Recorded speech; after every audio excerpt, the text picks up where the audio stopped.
그런 경우에는 절대 복용을 하시면 안 되고요. 그 기간이 넘어가고 나면 유효 성분이 점점 줄어들면서 90% 이하로 이제 금기 음식이라고 해서 피하시면 좋은 음식들을 좀 많이 안내를 드렸습니다.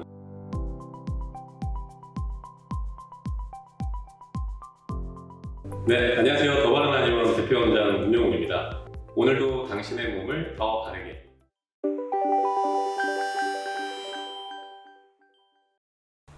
네, 있습니다. 유통기한을 먼저 설명드리기 전에 그 복용 시기가 무엇보다도 중요하다는 말씀을 좀 드리고 싶은데요.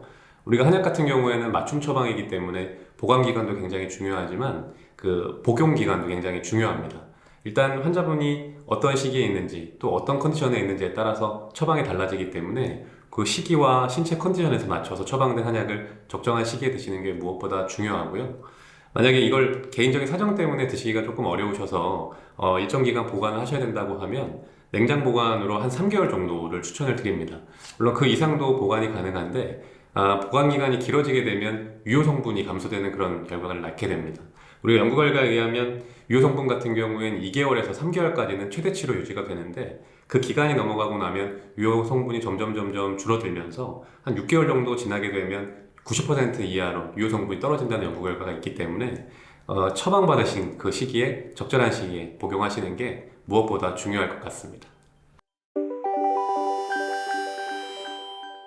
그거 같은 경우에 굉장히 좀 간단합니다. 우리가 그 파우치에 들어있는 한약 같은 경우에 만약에 부패한다고 하면 한약 파우치가 빵빵하게 부풀어 오르게 됩니다. 그래서 마치 바늘로 이렇게 찌르면 펑 하고 터질 것 같은 그런 상황들이 나타나기 때문에 그런 경우에는 절대 복용을 하시면 안 되고요. 그 외의 경우에는 크게 걱정 안 하셔도 될 것 같습니다. 그럼 한약을 효과적으로 먹는 방법은 있을까요?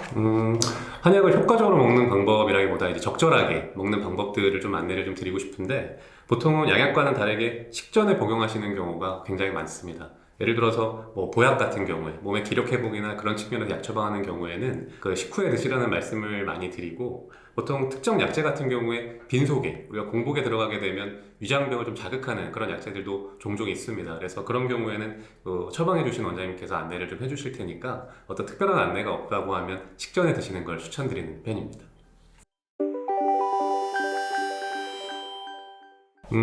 과거에는 한약 처방을 하면서 환자분들께 이제 금기 음식이라고 해서 피하시면 좋은 음식들을 좀 많이 안내를 드렸습니다. 뭐 녹두라든가 아니면 커피라든가 그런 것들 안내받으신 경험이 굉장히 많으실 텐데 최근에는 조금 그런 것들을 피하시기가 좀 어려워하시는 분들이 많아서 어떤 특정 약재에 반드시 피해야 되는 약재가 특별히 들어있지 않다고 하면 될 수 있으면 뭐 밀가루 음식이라든가 뭐 기름진 음식이라든가 뭐 튀긴 음식 이런 것들 좀 피하시면서 편하게 좀 복용하시라고 말씀을 좀 많이 드리고요. 뭐 커피 같은 경우에는 위장벽을 조금 더 자극을 할 수 있기 때문에 그런 것들도 좀 줄여시면 좋다 이렇게 좀 말씀을 드리는 편입니다.